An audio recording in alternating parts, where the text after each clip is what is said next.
বাংলা ক্লাসে সবাইকে স্বাগত। আশা করি সবাই খুব ভালো আছো।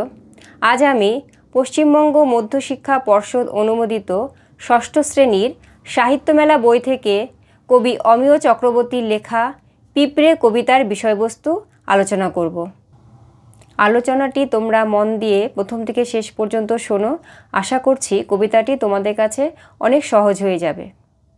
পিঁপড়ের সঙ্গে তো আমরা সবসময়ই পরিচিত। আমাদের আশেপাশে নানা রকমের পিঁপড়ে আমরা দেখে থাকি। কবিতাটির মধ্যে কবি পিঁপড়ের প্রতি আমাদের সকলের দৃষ্টি কিভাবে আকর্ষণ করেছেন তা আমরা কবিতার বিষয়বস্তু আলোচনার মাধ্যমে জানব। তবে কবিতার বিষয়বস্তুতে যাবার আগে আমরা কবি সম্পর্কে প্রথমে জেনে নেব। কবি অমিয় চক্রবর্তী ছিলেন আধুনিক বাংলা কবিতার অন্যতম জনপ্রিয় কবি। 1901 খ্রিস্টাব্দে 10 এপ্রিল তিনি হুগলিতে জন্মগ্রহণ করেন। তার পিতা দ্বিজেশচন্দ্র চক্রবর্তী ছিলেন আসামের গৌরীপুর কোর্টের দেওয়ান। মা অনিন্দিতা দেবী, যিনি ছিলেন সংস্কৃতে পারদর্শিনী। প্রথম জীবনে কবি ছিলেন রবীন্দ্রনাথ ঠাকুরের ব্যক্তিগত সচিব। রবীন্দ্রনাথের সহকারী হিসেবে তিনি পৃথিবীর বহু দেশ ভ্রমণ করেন। তার উল্লেখযোগ্য কাব্যগ্রন্থগুলোর মধ্যে রয়েছে খসড়া, এক মুঠো, পারাপার, হারানো অর্কিড, মাটির দেয়াল প্রভৃতি। ঘরে ফেরার দিন কাব্যগ্রন্থের জন্য 1963 খ্রিস্টাব্দে তিনি সাহিত্য একাডেমি পুরস্কার পান। এছাড়াও তিনি পদ্মশ্রী, দেশিকোত্তম সম্মানেও ভূষিত হন। আজকের আলোচ্য পিঁপড়ে কবিতাটি কবি অমিয় চক্রবর্তীর পারাপার কাব্যগ্রন্থের 2-3 অংশ থেকে নেওয়া হয়েছে। এবার আমরা কবিতার বিষয়বস্তুতে চলে আসি। আহা পিঁপড়ে, ছোট পিঁপড়ে, ঘুরুক দেখুক থাকুক, কেমন যেন চেনা লাগে ব্যস্ত মধুর চলা, স্তব্ধ শুধু চলায় কথা বলা। দেখো, কবিতার শুরুতেই কিন্তু কবি পিঁপড়ের প্রতি একটি সহানুভূতিপূর্ণ মনোভাব দেখিয়েছেন। তিনি পিঁপড়েকে আহা পিঁপড়ে, ছোট পিঁপড়ে বলে সম্বোধন করেছেন এবং তিনি চান এই ছোট্ট প্রাণীটি তার নিজের ছন্দে ঘুরে বেড়াক, পৃথিবীর সমস্ত কিছুকে সে দেখুক এবং পৃথিবীতে তার অস্তিত্বকেও টিকিয়ে রাখুক। তোমরা তো নিশ্চয় দেখেছো যে পিঁপড়েরা সবসময় সারিবদ্ধভাবে চলে। তাদের চলার মধ্যে একটা শৃঙ্খলা রয়েছে, যে শৃঙ্খলাবোধ কবি মানুষের জীবনেও দেখেছেন। তাই তাদের এই সারিবদ্ধভাবে চলা যেন কবির ভীষণ চেনা চেনা লাগে। আর যেখানে শৃঙ্খলা থাকে তা সবসময়ই সুন্দর। পিঁপড়েরা সবসময়ই কর্মব্যস্ত, খাবারের সন্ধানে তাদের এই চলা। তাই পিঁপড়েদের এই ব্যস্তভাবে চলাকে কবির ভীষণ মধুর মনে হয়েছে।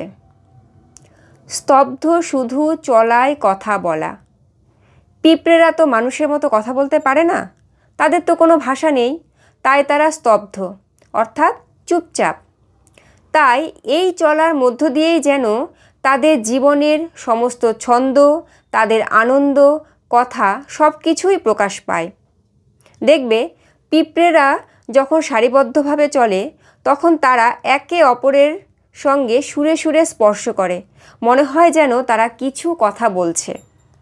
আলোয় গন্ধে ছুঁয়ে তার ওই ভুবন ভরে রাখুক, আহা পিঁপড়ে, ছোট পিঁপড়ে, ধুলোর রেণু মাখুক। পৃথিবীতে তো বিভিন্ন প্রজাতির জীবের বাস। তারা এই পৃথিবীর আলো, জল, বায়ু, মাটিতেই লালিত পালিত। তাই কবির মনে হয়েছে ছোট্ট ক্ষুদ্র জীব পিঁপড়েরও এই পৃথিবীর আলো, রূপ, রস, গন্ধ, মাটির ধুলোকণা মেখে পৃথিবীটাকে ভরিয়ে রাখুক। পৃথিবী তো সবার, এখানে ছোট ক্ষুদ্র প্রাণী পিঁপড়েরও সমান অধিকার রয়েছে। তাই কবি বলেছেন ধুলোর রেণু মেখে পিঁপড়েরা নিজেদের অধিকার প্রতিষ্ঠা করুক। ভয় করে তাই আজ সরিয়ে দিতে কাউকে, ওকে চাইনে দুঃখ নিতে। পৃথিবীতে বেঁচে থাকার অধিকার সবারই আছে, সে মানুষই হোক আর ক্ষুদ্র পতঙ্গই হোক। তাই কবি ভয় পান ক্ষুদ্রাতি ক্ষুদ্র জীবকেও পৃথিবী থেকে সরিয়ে দিতে। আসলে তিনি কাউকেই আশ্রয়হীন করে দুঃখ দিতে চান না। এই কবিতায় পিঁপড়ের প্রতি কবির ভালোবাসার পাশাপাশি সহানুভূতিও প্রকাশ পেয়েছে। কে জানে প্রাণ আনলো কেন ওর পরিচয় কিছু, গাছের তলায় হাওয়ার ভোরে কোথায় চলে নিচু। আহা পিঁপড়ে ছোট পিঁপড়ে সেই অতলে ডাকুক। পিঁপড়েরা অতি ক্ষুদ্র প্রাণী, তারা সবসময়ই কর্মচঞ্চল। পিঁপড়েদের কিন্তু কোনো সময় দেখবে না যে তারা বসে আছে। তারাও পৃথিবীর ধুলো মেখে আলো মেখে অন্যান্য প্রাণীদের মতো বেঁচে থাকতে চায়। তাদের এই সদাব্যস্ত কর্মচঞ্চল আচার আচরণের মধ্য দিয়ে তাদের প্রাণের অস্তিত্বকে জানান দেয়। গাছের তলায় হাওয়ার ভোরে কোথায় চলে নিচু। পিঁপড়েরা সাধারণত মাটির গর্তে বাস করে। গাছের তলায় শিকড়ের ফাঁক ফোকরেও এদের আমরা দেখতে পাই। ভোরবেলায় দেখবে কি সুন্দর মৃদুমন্দ বাতাস বইতে থাকে।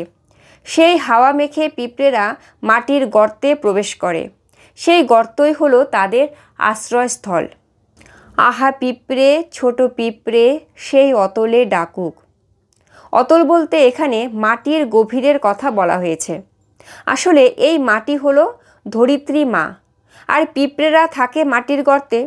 কবি আবারও পিঁপড়েদের আহা পিঁপড়ে ছোট পিঁপড়ে সম্বোধন করে বলেছেন, এই ধরিত্রী মায়ের ডাকেই যেন পিঁপড়েরা মাটির অতলে প্রবেশ করে। মাটির বুকে যারাই আছি এই দুদিনের ঘরে, তার স্মরণে সবাইকে আজ ঘিরেছে আদরে। এই পৃথিবীতে কোনো কিছুই চিরস্থায়ী নয়। যার সৃষ্টি আছে তার ধ্বংস আছে, যার জন্ম আছে তার মৃত্যু আছে। এই পৃথিবীতে সবাই দুদিনের অতিথি মাত্র, তা সে ক্ষুদ্র পতঙ্গ হোক আর মানুষই হোক। একদিন পৃথিবী ছেড়ে সবাইকেই চলে যেতে হয়। পৃথিবীতে ক্ষণকালের এই জীবনকে কবি দুদিনের ঘর বলেছেন। তার স্মরণে সবাইকে আজ ঘিরেছে আদরে। দেখো, আমরা সবাই কিন্তু পরস্পরের ওপর নির্ভরশীল এবং সকলের প্রতি আমাদের মায়া মমতা ভালোবাসা রয়েছে। আমরা সবাই মায়ার বাঁধনে আবদ্ধ। তাই দুদিনের এই জীবন শেষে আমাদের সবাইকেই ইহজগৎ ছেড়ে চলে যেতে হয়। পড়ে থাকে শুধু স্মৃতি। সেই স্মৃতি যেন সবাইকে আদরে ঘিরে রাখে। তাহলে দেখো, ছোট্ট পিঁপড়ের প্রতিও কবি কি সুন্দর সমবেদনা ভালোবাসা প্রকাশ করেছেন। আসলে গাছপালা কীটপতঙ্গ মানুষজন সব কিছু মিলেই আমাদের পরিবেশ, এবং এই পরিবেশে সকলেরই বেঁচে থাকার অধিকার রয়েছে। তাহলে এই ছিল আজকের পিঁপড়ে কবিতার বিষয়বস্তু আলোচনা। আশা করছি কবিতাটির বিষয়বস্তু তোমাদের কাছে একদম ক্লিয়ার হয়ে গেছে। যদি ভিডিওটি তোমাদের ভালো লেগে থাকে তাহলে ভিডিওটিতে একটি লাইক দিও। আর এই প্রসঙ্গে যদি কারো কোনো জিজ্ঞাসা থাকে তাহলে আমাকে কমেন্টে জানিও, এবং ভিডিওটি তোমার বন্ধুদের সাথে শেয়ার করে তাদেরকেও দেখার সুযোগ করে দিও। তাহলে আজ এই পর্যন্তই। সবাই ভালো থেকো, সুস্থ থেকো।